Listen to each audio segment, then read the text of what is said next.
Yo guys, welcome back in another video. So in today's video, I'm going to be showing you how you can deploy your own smart contract on Starknet, which hopefully going to put you in a better light spot if there will be some additional criteria for the developers. You're definitely going to do more than normal user because everyone is just minting NFTs and making pointless transactions.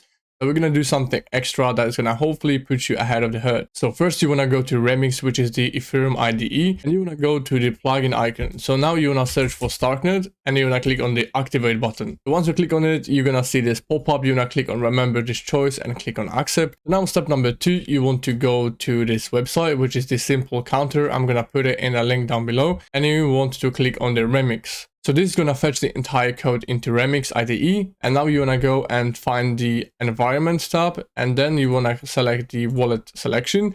And now whether you use the Argent wallet or Bravos is up to you. I'm using Argent, so I'm going to select Argent. Now you want to click on compile this code. So now again, we're going to get this pop-up. So remember this choice and click accept.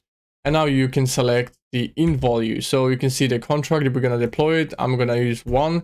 And click deploy. So now your wallet is going to pop up, and now you need to only confirm the transaction. So now as you can see, if I go to my wallet, I already have a couple contracts deployed. So I did 4 of them.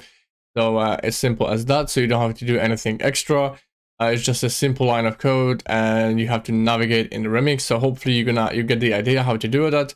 And hopefully you're gonna see some additional criteria marked for us as the developers. Of course, nothing is really confirmed, but it's always better to do more. So hopefully we're gonna be rewarded for that. And if you have any more questions, you can join my Discord and we can discuss this topic further. As always, don't forget to smash the like button, subscribe to the channel, and comment down below for the YouTube algorithm.